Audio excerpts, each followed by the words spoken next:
శ్రీశైలేశదయాపాత్రం దీభక్త్యాదిగుణార్ణవం యతీంద్రప్రవణం వందే రమ్యజామాతరం మునిం నీలాతుంగస్తనగిరితటీ సుప్తముద్బోధ్య కృష్ణం పారార్ధ్యం స్వం శృతిశతశిరసిద్ధమధ్యాపయంతీం స్వచ్ఛిష్టాయాం స్రజనిగళితం యా బలాత్కృత్య భుంక్తే గోదా తస్యై నమ ఇదమిదం భూయ ఏవాస్తు భూయ. జీకే డిజిటల్ న్యూస్ ప్రేక్షకులకి భగవద్భక్తులందరికీ ధనుర్మాస వ్రత శుభాకాంక్షలు. ధనుర్మాస వ్రతంలో మనం 28వ పాసురంలోకి ప్రవేశించాం. 28వ పాసురం కూడా చాలా విశిష్టమైనటువంటి పాసురం. అంటే మిగతా 2 పాసురాలు మనం చామరం విజయామి అంటూ చామరం విస్తూ చెప్తాం. ఇక్కడ 28వ పాసురంతో తిరుప్పావై మనకి పూర్తి అవవస్తూ ఉంటుంది. 28వ పాసురంలో అమ్మవారు చెప్పినటువంటి విశేషాలని తెలుసుకుందాం. ఒక్కసారి పాసురాన్ని పఠిద్దాం.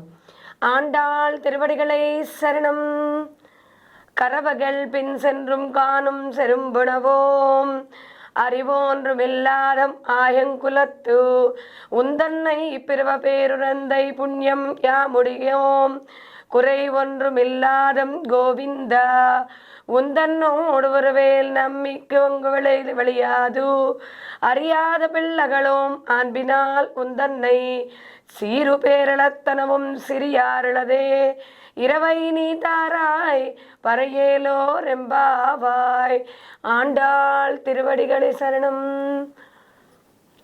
అమ్మవారి పాశ్రంలో చాలా చక్కగా వివరించారు ఎన్నో మంచి విషయాలని. ఆ విషయాలు ఏమిటి అంటే ఆలమందలతో కూడి ఆవులతో పడి అక్కడ పాపం తిరుగుతూ ఉంటారు ఈ గోపికలు గోపాల బాలురందరూ. అందుకని వీళ్ళు స్వామివారు వీళ్ళని అడిగారు, వాళ్ళు దానికి జవాబిస్తున్నారు. దివ్యాభరణములు వస్త్రములు దాల్చి పరమాత్మను కలుసుకోవడానికి నిన్న చక్కగా వచ్చారు అందరూ. 27వ పాశ్రంలో అందరూ కలిసి చక్కగా పాయసాన్ని భుజిద్దామని అడిగారు. స్వామివారు ఒప్పుకొని అందరితో కూర్చొని చక్కగా గోపికలతో పాయసాన్ని స్వీకరించారు. ఆ తర్వాత శ్రీకృష్ణుడు ఆ ఫలముల అందుకోవడానికి మీకున్నటువంటి యోగ్యత అధికారం ఏమిటి అని అడిగారట. అది చెప్పండి అని గోపికల్ని అడిగితే వాళ్ళు చెప్పడం మొదలుపెట్టారు. స్వామి, మాకేం అధికారం ఉంది? మేమేదో పశువులను మేపుకుంటూ అడవికి పోయి అక్కడ అడవిలో పశువులు ఎటు తీసుకెళ్తే అటు వెళ్ళి, అంటే ఎక్కడ గడ్డి ఉంటే అటు వెళ్తూ ఉంటాయి, అక్కడికి వెళ్ళి మేము కూడా పశువులు మేపుకుంటూ ఉంటాం. మాకు ఇంకా యోగ్యత ఏముంది? నీవు మా వంశంలో జన్మించడమే, అంటే గోపాలుల యొక్క దీంట్లో ఆ యాదవ వంశంలో జన్మించడమే మేము చేసుకున్నటువంటి గొప్ప పుణ్యం. అదే మాకు అదృష్టం స్వామి, మా పుణ్యం అదే, మా యోగ్యత అదే అన్నట్టు. గోవిందా, మా స్వామి, నీతో మాకున్న సంబంధం పోగొట్టుకుంటే పోతుందా? పోదు. కనుక లోక మర్యాద తెలియనటువంటి పిల్లలం మేము. నిన్ను చిన్న పేరుతో ప్రేమగా పిలుస్తాం, అంతే మాకు తెలుసు. అదే మాకున్నటువంటి యోగ్యత. ఇంకా ఏంటి?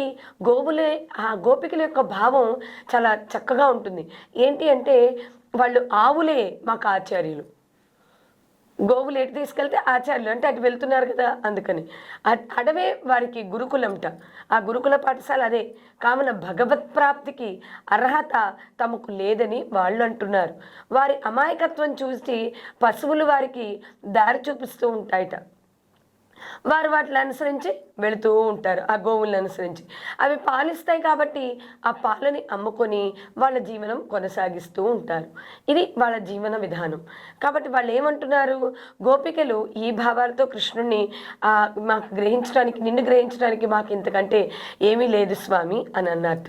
ఆ పశువులు మేపుతూ అడవికి పోవడం మా కులధర్మం, అందుకని మేము అడవులకి వెళ్తాము అన్నట్టు. అయితే స్వామి అన్నట్ట, మీ కులధర్మం ఏదో, మీరు కర్మ చక్కగా చేస్తున్నారు, కర్మయోగము అంటాం కదా, కనుక మీరు తగిన వారే, యోగ్యులే. ఎందుకు? మీ కర్మను మీరు నిర్వహిస్తున్నారు అన్నట్టు. అయితే వాళ్ళు ఇంకా అడుగుతున్నారు, స్వామి, సామాన్యులమైన మా పోటీ వారు చేయి పనులు మహా తేజస్సాలు ఆచరించరు కదా, అందుకని మాకేమీ మంత్రాలు రావు, నిన్ను పొగుడుదామంటే ఏమీ రావు కదా, మరి మావేమి ఆచరించరు. ఇంకా మేము భోజనం చూద్దామంటే ఏది దొరికితే అది తింటాం. మా భోజనం కూడా, ఆహారం కూడా అంత శుద్ధిగా ఉండదు. పరిశుద్ధిగా అని అంటున్నారట. ఆహారమే కదా మరి సత్వ తమో రుజ గుణాలు కలిగిస్తుంది. మా ఆహారం ఏమీ పరిశుభ్రంగా ఉండదు. ఆహారం వల్ల ఏం ఏర్పడుతుంది? మనస్సు ఏర్పడుతుంది. అందుకే మనకి చూడండి, కొన్ని విశేషమైనటువంటి మాసంలో ఉల్లిపాయ లేకపోతే కొన్ని మాంసాహారాలు ఇలాంటివి తినద్దని చెప్తూ ఉంటారు. ఎందుకు చెప్తారు అలాగా అంటే వాటిలో ఉన్నటువంటి గుణం, అవి రజోగుణాన్ని కలిగిస్తాయి. అందుకని ఆ రజోగుణం కలిగేటటువంటి ఆహార పదార్థాలని వదిలివేయమన్నారు. ఆహారం నియమం చాలా అవసరం మనిషికి. ఎందుకంటే ఆహారం జీర్ణమయ్యి అది మనస్సుగా అంటే మన మనస్సులోకి వస్తుంది. అందుకే మనం ఇప్పుడు సాత్విక ఆహారం తీసుకునే వాళ్ళు చాలా సాత్వికంగా ఉంటారు, ప్రతిదానికి అరిచి కేకలు వేయరు, కనుక సాత్వికంగా ఉంటారు. కాబట్టి మా ఆహారం చూద్దామా, ఆహార శుద్ధి జ్ఞానం కూడా మాకు అంతగా లేదు స్వామి అంటున్నారట కృష్ణుడితో. ఇంకా అప్పుడు వెంటనే కృష్ణస్వామి అందుకుని అన్నారట, ధర్మవ్యాధుని చరిత్ర మీకు తెలియదా అన్నారట. అలాగే జడభరతుడు, వీళ్ళందరూ వాళ్ళ యొక్క ఆహారాన్ని వాళ్ళు స్వీకరిస్తూ అంటే వాళ్ళ పనులు వాళ్ళు చేస్తూ వాళ్ళ కర్మలు వాళ్ళు చేస్తూ వాళ్ళందరూ ముక్తిని పొందారు. ధర్మవ్యాధుని కథ చాలా బాగుంటుంది మహాభారతంలో. ఏంటి అంటే ధర్మవ్యాధుడు ఒక మాంసం కొట్టేటువంటి మాంసము అమ్ముకునేటువంటి వ్యక్తి. అది తన కులవృత్తి. తన కులవృత్తిని చేస్తూ కానీ ఏం చేస్తాడు అంటే తల్లిదండ్రుల్ని చాలా చక్కగా సేవ చేస్తాడు. కౌశికుడు అనేటువంటి ఒక ముని ఉంటాడు. తన తల్లిదండ్రులు వృద్ధాప్యం అయితే వాళ్ళని వదిలేసి నేను తపస్సు చేసి ఏదో మోక్షాన్ని పొందాలని బయలుదేరుతాడు అడవికి. అడవికి బయలుదేరినప్పుడు అడవిలో ఏం జరుగుతుంది అంటే ఆ అడవిలో తన తపస్సు ఫలితంగా ఒకరోజు ఒక కొంగ రెట్ట వేస్తుంది. దాని వంక తీక్షణంగా చూస్తాడు, అంతే. ఆ కొంగ భస్మం అయిపోతుంది. నాకు ఇంత శక్తి వచ్చింది అని అనుకొని సరే భిక్షాటనకు బయలుదేరితే మధ్యలో ఆయనకి భిక్షాటన చేసే సమయంలో లీలావతి అనేటువంటి ఒక గృహస్థురాల యొక్క ఇంటికి వస్తాడు భిక్షాటన చేస్తూ. ఆవిడ భిక్ష తీసుకురావడానికి వెళుతుంది, కానీ అదే సమయంలో ఆవిడ యొక్క భర్త అక్కడికి వస్తాడు. ఎప్పుడైతే భర్త వచ్చాడో ఈ భిక్ష వేయడం ఆపేస్తే భర్త యొక్క సేవా కార్యక్రమాలన్నీ చేస్తుంది, ఆయనకి ఏం అవసరమో అవన్నీ అందిస్తుంది. ఆ తర్వాత మళ్ళీ తను వచ్చి అతనికి భిక్ష అందించడానికి వస్తే కౌశుడికి కోపం వస్తుంది అనమాట. ఒక మునిని అతిథిని ఇలా నిలబెట్టి ఇంతసేపు నువ్వు ఇలా చేసావంటే ఆవిడ అంటుంది, నేనేమన్నా కొంగను అనుకున్నావా భస్మం అయిపోవడానికి, నేను మహాపతివ్రతను అని చెప్తుంది. అంటే ఆవిడ పాతివ్రత్య ధర్మాన్ని ఆవిడ పాటించింది, అందుకని ఆవిడ పతివ్రత అయింది. ఆయన ఆశ్చర్యపోతాడు, ఎక్కడో అడవిలో జరిగినటువంటి కొంగ విషయం ఈవిడికి ఎలా తెలిసింది అని. అమ్మ నాకు కూడా ధర్మాన్ని ఉపదేశించవా అని అడిగితే ఆవిడ చెప్తుంది, నేను కాదు, కాశీలో ధర్మవ్యాధుడు అనేటువంటి వ్యక్తి ఉంటాడు, అతడు నీకు ధర్మబోధ చేస్తాడు అని. ఆయన అనుకుంటాడు కౌశికుడు ఎంత బాగుంటాడో, ధర్మవ్యాధుడు అంటే ఎంత గొప్ప మును అనుకుంటాడు. తీరా అక్కడికి ఆయన వెతుక్కుంటూ ధర్మవ్యాధుడి ఇల్లు వెతుక్కుంటూ వెళ్తూ ఉంటే ఒక మాంసం కొట్టు చూపిస్తారు వాళ్ళు, ఇదేనంది ధర్మవ్యాధుడి ఇల్లు అని. ఆయన ఆశ్చర్యపోతాడు, ఒక మాంసం కొట్టుకునేవాడు జీవహింస చేసేవాడు ఎలాగా అని. అప్పుడు ఆ విషయాల్ని ధర్మవ్యాధుడు బోధిస్తాడు. మనం చేసేటువంటి కర్మ వృత్తి నిబద్ధతతో చేస్తే మనకి ఎలాంటివి అంటావు, కనుక అది మోక్షానికి మార్గం అని చక్కగా వివరిస్తాడు ధర్మవ్యాధుడు. అలాంటి ధర్మవ్యాధుడి కథ వినలేదా మీరు? అంటే ఆయన కర్మను ఆయన చేశాడు, మాంసం కొట్టుకోవడం ఆయన వృత్తి, అందుకని జీవహింస చేయడు. ఎవరైనా కొట్టించినవి లేకపోతే అవి స్వతహాగా చనిపోయినవి తీసుకొచ్చి అక్కడ ఆయన మాంసం కొట్లో అమ్ముతూ ఉంటాడు, అదే అతను చేసేది. ఇంకా ఏం చేస్తాడు, తన సేవా ధర్మాన్ని చక్కగా నిర్వర్తించుకుంటూ ఆ సేవ చేస్తూ ఉంటాడు తల్లిదండ్రులకి. పెద్దవాళ్ళని చూడటమే సేవ. అప్పుడు కౌశికుడికి జ్ఞానోదయం అయ్యి మళ్ళీ ఇంటికి వెళ్ళి తల్లిదండ్రులను చూస్తాడు. ఇలాగా ఈ ధర్మవ్యాధుడి కథ మీరు వినలేదా అని స్వామి అంటున్నారు. కాబట్టి అక్కడ మీ కర్మ చేయడమే గొప్పతనం అని చెప్పారట స్వామివారు. ఒకవేళ వాళ్ళు అడుగుతున్నారు, మాతో సంబంధం పోగొట్టుకుందామనుకున్నా నీకు పోదు స్వామి, ఎందుకు గోకులంలో జన్మించాడు, ఆ యాదవ వంశంలో ఆ యదుకుల వంశంలో జన్మించినటువంటి వ్యక్తి కాబట్టి నీవు సకల జగత్తుకు ఆత్మవు, మేము శరీరము. శరీరానికి ఆత్మకు సంబంధం విడపడదు కదా, శరీరం ఆత్మ ఉన్నంతకాలం శరీరం ఉంటుంది.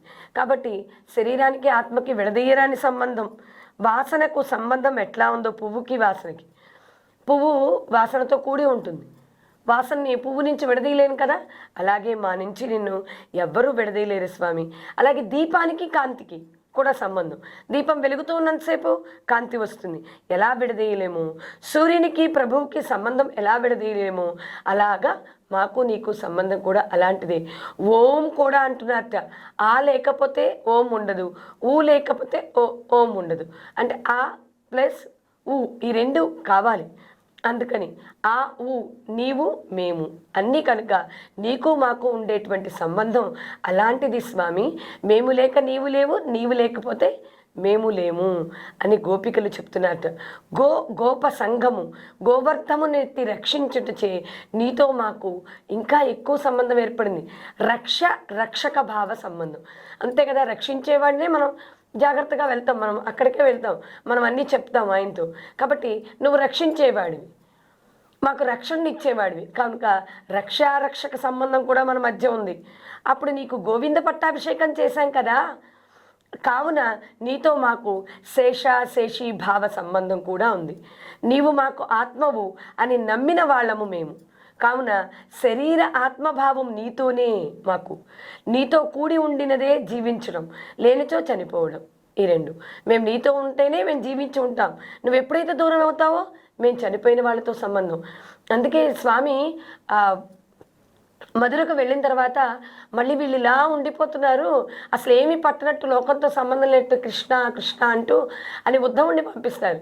ఉద్ధవ సంవాదం జరుగుతుంది గోపికలకి. అసలు గోపికలు చాలా అద్భుతంగా చెప్తారు ఆ సమయంలో. మాకు ఉన్నది ఒకటే ఆత్మ, ఆ ఆత్మ కృష్ణుడు పట్టుకెళ్ళిపోయాడు, ఇంకా మమ్మల్ని ఎక్కడ ఇంకొక మోక్షం అంటావు, ఇంకొక ఆత్మ అంటావు, ఏంటి ఏం చెప్తున్నావు? అసలు మా శరీరాలలో ఉన్నటువంటి ఆత్మే వెళ్ళిపోతే ఇంకా మాకు ఈ శరీరం ఏమిటి? మేమందరం ఇక్కడ కూర్చొని మునులు కూడా అక్కడ చిలకల్లాగా వేళ్లాడుతూ తపస్సు చేసుకుంటున్నారు అని అసలు ఉద్ధవుడికి గోపికలకి సంవాదం చాలా అద్భుతమైనటువంటి సంవాదం. హిందీలో కవులు చాలా అద్భుతంగా వర్ణించారు దాన్ని. అంత గొప్ప సంబంధం గోపికలకి కృష్ణుడికి ఉన్నటువంటి సంబంధం. కాబట్టి కృష్ణుడు గోవింద అనే బిరుదును కూడా పొందారట. తర్వాత వెనుకటి దేవాది దేవ నారాయణ మున్నగి పేర్లు చిన్న పేర్లు అవుతున్నాయట. గోవింద అనేటువంటి పేరు చిన్న పేరు, 4 అక్షరాలతో. కానీ అక్కడ ఏమవుతోంది, ఇప్పుడు నారాయణ అనేటువంటి పేరు ఉన్న 4 అక్షరాలతో అక్కడ ఉన్నటువంటి పేర్లు ఇవన్నీ చిన్నవైపోతున్నాయి. ఎందుకంటే గోవింద శబ్దానికి అంత గొప్ప అర్థం ఉంది, అంత సౌలభ్యం ఉంది. గోవింద గోవింద అంటూ ఉంటాం మనం, అందుకే ఏదైనా. ఇట్లా శ్రీకృష్ణుడు ఉపాయమని ఆశ్రయించిన వారగటిచే గోపికలు తమకు నడవడి జ్ఞానముచే గాని కర్మచే గాని సంపాదించినటువంటి సుకృతం ఏమీ లేదు.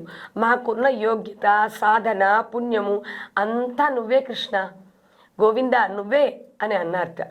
ఇక తాము ఫలసిద్ధినందునట్లు చేయగలవాడు స్వామియే అని విశ్వసించారట.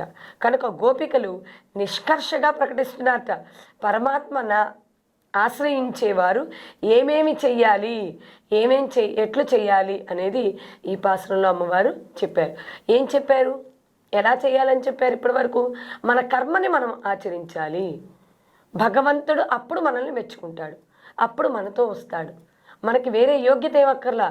నువ్వు ఏం చదువుకున్నావు, ఎంత గొప్ప పండితుడివి, ఏం వేదాలు చదివావు అనేది కాదు. మన కర్మని మనం చక్కగా అవలంబించినప్పుడు అప్పుడు స్వామి మనతో ఉంటాడు.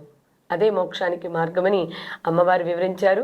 ఇన్ని మంచి విషయాల్ని ఈ పాశ్రంలో అందించినటువంటి అమ్మవారి పాదపద్మములకు నమస్కరిస్తూ ఆండాళ్ తిరువడిగలై శరణం.